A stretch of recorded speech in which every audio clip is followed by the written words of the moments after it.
Hello everyone.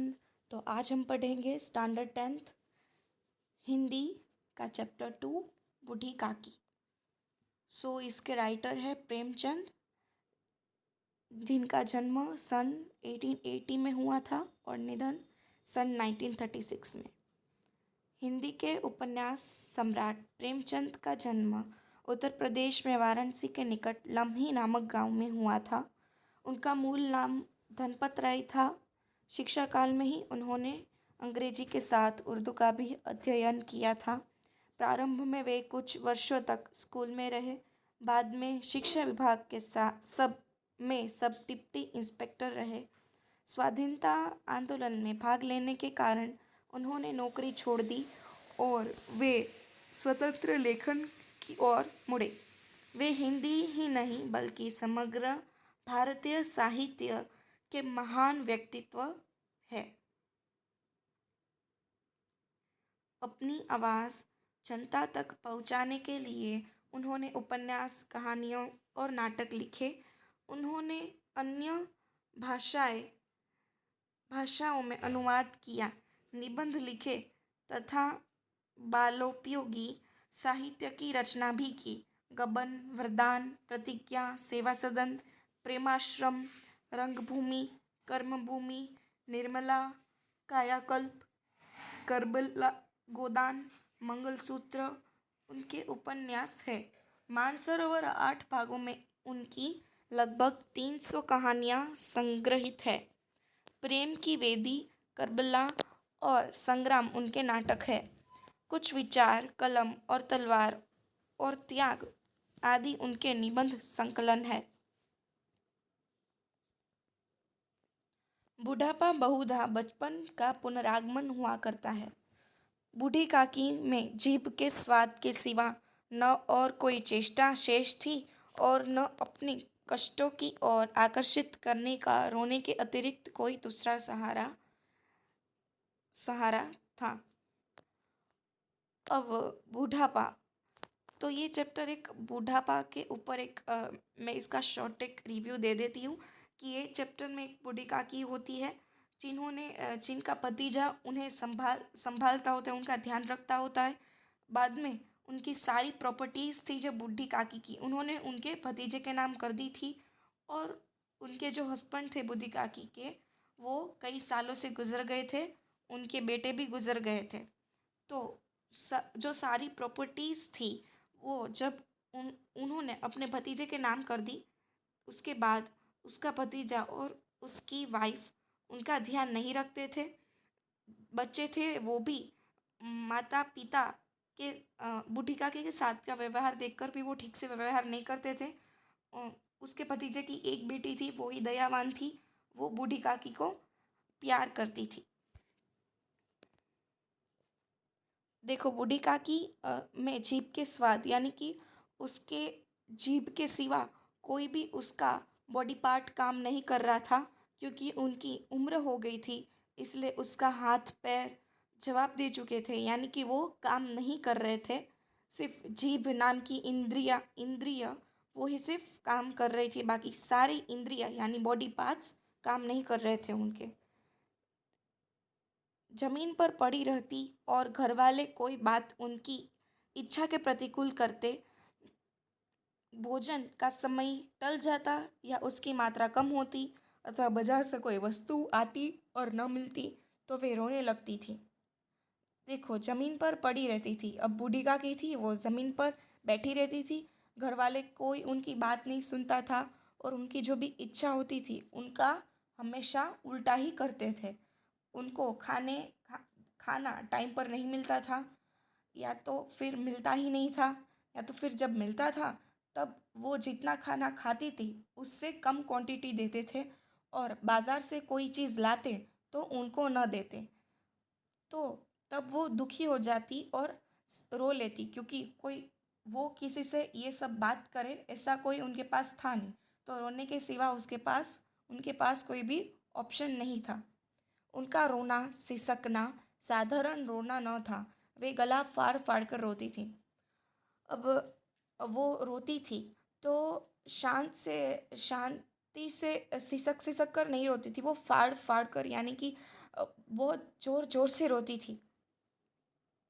उनके पति को स्वर्ग सिधारे बहुत वक्त हो चुका था। बेटे तरुण हो होकर चल बसे थे। अब एक भतीजे के सिवा और कोई न था।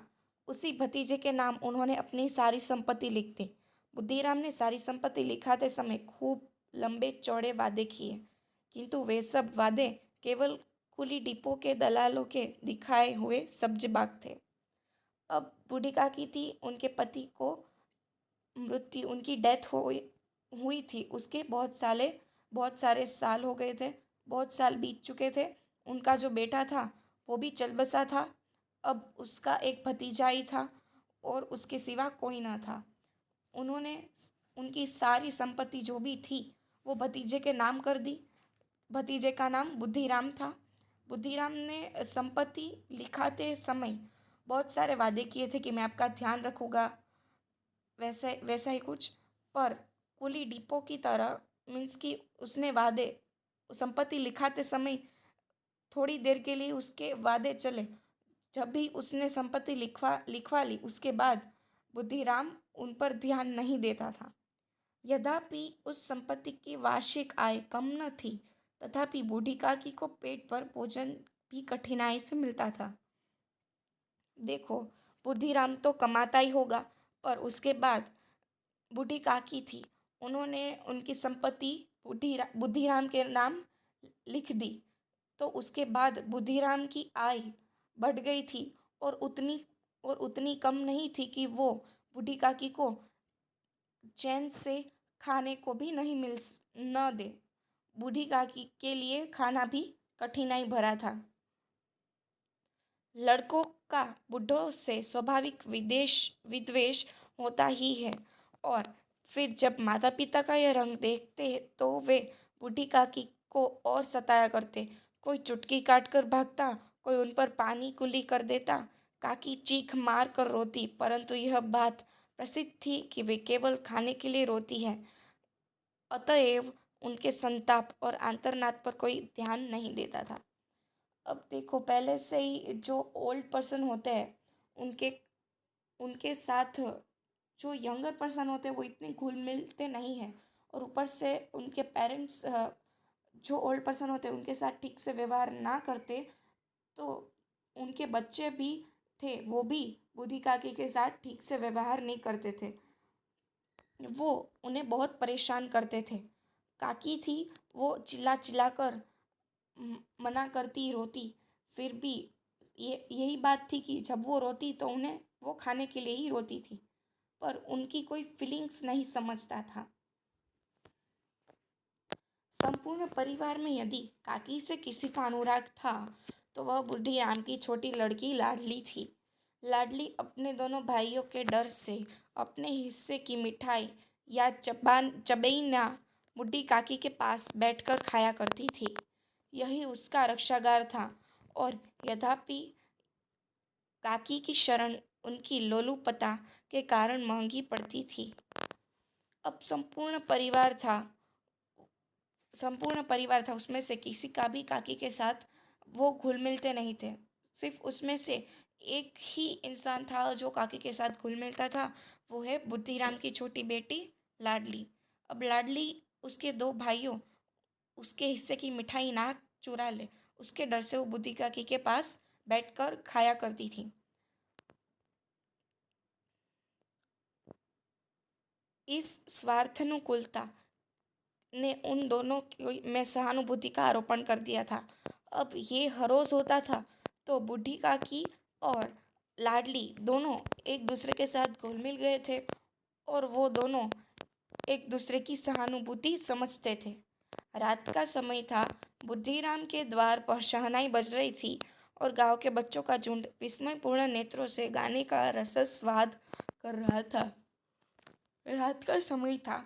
बुढ़ीराम के घर के दरवाजे के पास शहनाई बज रही थी। गांव के जितने भी बच्चे थे वो सारे ग्रुप में खड़े थे, और गाना जो बज रहा था शहनाई का वो सुन रहे थे। आज बुद्धिराम के बड़े लड़के सुखराम का तिलक आया है। यह उसी का उत्सव है। घर के भीतर स्त्रियां गा रही थी और रूपा मेहमानों के लिए भोजन के प्रबंध में व्यस्त थी। भट्ठिया भट्ठियों पर कड़ाह चढ़े थे। एक में पूड़ियाँ कचौड़ियाँ निकल रही थी। एक बड़े पतीले में मसालेदार सब्जी पक रही थी। घी और मसालों की सुगंध चारों ओर फैली हुई थी। अब उसी दिन बुढ़ीराम के बड़े लड़के सुखराम का तिलक था, तो उसी का उत्सव घर पर था। और घर के अंदर स्त्रियां यानी कि जो लेडीज होती है गांव की, वो गाना गा रही थी। और रूपा यानी कि बुद्धिराम की पत्नी, वो खाने का सारी व्यवस्था कर रही थी, अरेंजमेंट कर रही थी। अब भट्टिया यानी कि गैस पर एक एक पतीले में पूड़ियाँ तल रही थी, दूसरे पतीले में कचौड़ियाँ बन रही थी, और एक बड़े से पतीले में मसालेदार सब्जी बन रही थी। और उसमें डाले जाने वाले इंग्रेडिएंट्स, घी और मसाले, उसकी जो फ्रेग्रेंस थी वो चारों ओर फैली हुई थी। बुद्धि काकी अपने कोठरी में बैठी हुई थी। यह सुगंध उन्हें बेचैन कर रही थी। वे मन ही मन सोच रही थी, इतनी देर हो गई, कोई भोजन लेकर नहीं आया। मालूम होता है सब लोग भोजन कर चुके हैं। यह सोचकर उन्हें रोना आया, परंतु अपशकुन के डर से वे रो न सकी। अब बूढ़ी काकी एक कोठरी में बैठी हुई थी, रूम में बैठी हुई थी। उनको भी वो सारे मसाले और घी की सुगंध आ रही थी, और वो एक्साइटेड थी खाने के लिए। और वो मन ही मन सोच रही थी कि इतनी देर हो गई, मुझे खाना नहीं मिला, शायद सब लोगों ने खाना खा लिया होगा। तो उन्हें ये सब सोचकर रोना आ रहा था कि मुझे किसी ने खाना नहीं दिया। पर उनके घर में फंक्शन था, तो अपशकुन होगा, वो सोचकर वो रो नहीं पाई। बूढ़ी काकी की कल्पना में पूड़िया की तस्वीर नाचने लगी। खूब लाल लाल फुली फुली नरम नरम होगी। कचौड़ियों में अजवाइन और इलायची की महक आ रही होगी। एक पूड़ी मिलती तो ज़रा हाथ लेकर देखती। अब बूढ़ी काकी इमेजिन कर रही थी कि खाना कैसा होगा। तो तो उनके ब्रेन में पूरियाँ थी, उनकी फ़ोटो आया था, और फिर कचौड़ियों का फ़ोटो आया था। एक पूड़ी मिलती तो ज़रा हाथ लेकर देखती। अब बूढ़ी काकी सोचती कि अगर मुझे एक पूरी मिलती तो मैं ज़रा हाथ लेकर देखती कि कैसी सॉफ्ट बनी है पूरी। क्यों न चलकर कड़ाह के सामने ही बैठूं। इस प्रकार निर्णय करके बूढ़ी काकी उकड़ू बैठकर हाथों के बल सरकती हुई बड़ी कठिनाई से चौखट से उतरी, और धीरे धीरे रेंगती हुई कड़ाह के पास आ बैठी। अब ये सारी चीज़ें सोच कर बूढ़ी काकी ने निर्णय लिया कि मैं वहाँ पे जहाँ पे खाना बन रहा है, वह कढ़ा के पास मैं आकर बैठती हूँ। तो बूढ़ी काकी वो उकड़ू उकड़ू यानी कि हाथ के हाथ के बल यानी कि जैसे लोग पैर से चलते हैं, वैसे हाथ की हेल्प से वो चलकर कढ़ा के पास गई। यह आने पर उन्हें उतनी ही धैर्य हुआ जितना भूखे कुत्ते को खाने वाले के सम्मुख बैठने में होता है। अब बूढ़ी काकी को इतनी भूख लगी थी कि उनको धैर्य हुआ जब वो कढ़ा के पास बैठी, जैसे भूखे कुत्ते को खाने वाले के सम्मुख बैठने में होता है। सो ये था पार्ट 1। अब पार्ट 2 में जो भी चैप्टर का एक्सप्लेनेशन बाकी है वहाँ से स्टार्ट करेंगे। Thanks for watching.